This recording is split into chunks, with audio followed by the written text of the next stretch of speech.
विकी कौशल की फिल्मोग्राफी कितनी ही वेरिड है भाई साहब। एक तरफ उरी और सरदार उधम है तो दूसरी तरफ क्या है, जरा हट के जरा बच के। कभी कभी तो मुझे ऐसा लगता है that his career choices are pretty much like Indian cricket team selections, you never know what's gonna come next. Sam Bahadur का उनका लुक जब से आया था तब से जनता एक्साइटेड तो थी ही उनकी बाकी के विजुअल्स देखने के लिए, लेकिन जब से तेजस के वीएफएक्स देखे तब से मैं तो भैया यही डिसाइड करके बैठा हुआ था कि अभी इन आंसुओं को सैम बहादुर के लुक से पहुंच सकते हैं। और एग्जैक्टली सैम बहादुर के टीजर ने वही काम करा भाई साहब। जहां जनता एक तरफ कल के मैच का जुगाड़ करने में लगी हुई थी, वहीं आया सैम बहादुर का टीजर। मैंने उसे देखा, मेरे क्या रिएक्शन है और मेरी क्या क्या एक्सपेक्टेशंस हैं इस फिल्म से लेके, वो सब आप लोगों के साथ शेयर करूंगा बिकॉज आई एम जैन। और मैं 100 बार बता चुका हूं that you are watching the 5 point reviews.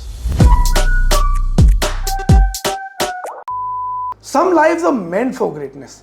मेरा ऐसा मानना है कि बहुत से लोगों को दुनिया में एक स्पेसिफिक काम करने के लिए ही भेजा जाता है। मानो विराट कोहली को दुनिया में भेजा ही गया था बैटिंग करने के लिए, रहमान साहब को दुनिया में भेजा ही गया था संगीत बनाने के लिए, और एमसी स्टैन को दुनिया में भेजा ही गया था, सॉरी गाइस ये गड़बड़ हो गया, एमसी स्टैन को नहीं पता मुझे। बट जोक्स अपार्ट, इसी थ्योरी के हिसाब से मुझे लगता है कि सैम मानेकशॉ को भी दुनिया में भेजा इसीलिए गया था कि जाइए भारत की सेना का नेतृत्व कीजिए। His story is actually the story of the building of India, और कैसे उन्होंने 40 साल हिंदुस्तान की आर्मी का नेतृत्व करा, ये सोचकर ही मेरे रोंगटे खड़े हो जाते हैं। और अब जब उनकी लाइफ के ऊपर बायोपिक बन रही है तो of course I am very very excited, और मैं बहुत टाइम से इंतजार कर रहा था कब इसका टीजर ट्रेलर आएगा। खैर टीजर आया, उससे मेरी क्या क्या एक्सपेक्टेशंस हैं, ये सारी की सारी बातें डिस्कस करेंगे।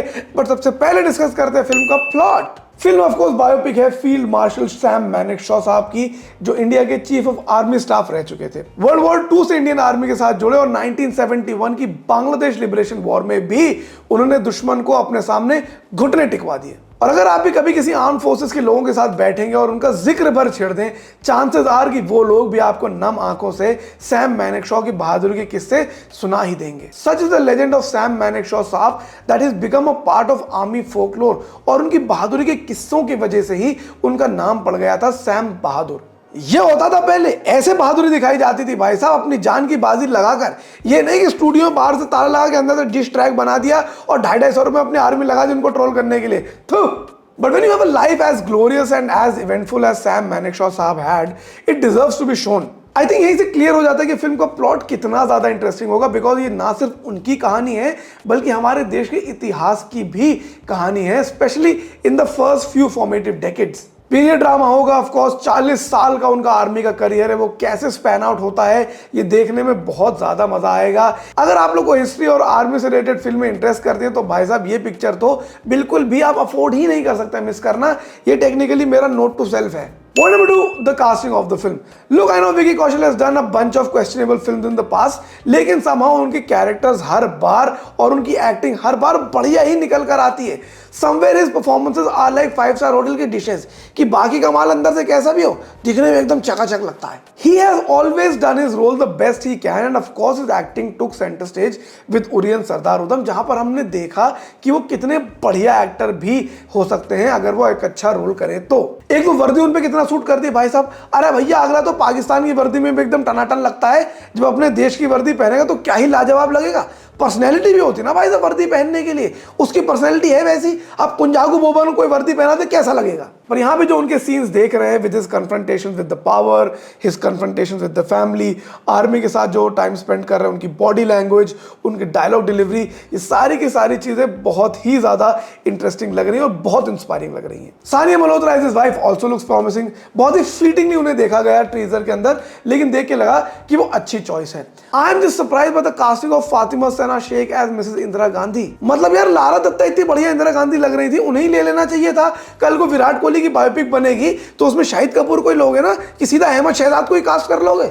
आई थिंक वो मुझे थोड़ा सा मिसफिट लगा इस कैरेक्टर के लिए। May be they've shown the earlier years of Mrs Gandhi's career, लेकिन अगर वो वॉर के अराउंड की भी स्टोरीज हैं जो 67 and 71, then Mrs Gandhi would have been at least 50-54 years old. वहां पर फातिमा सना शेख मुझे थोड़ी सी मिसफिट लगी।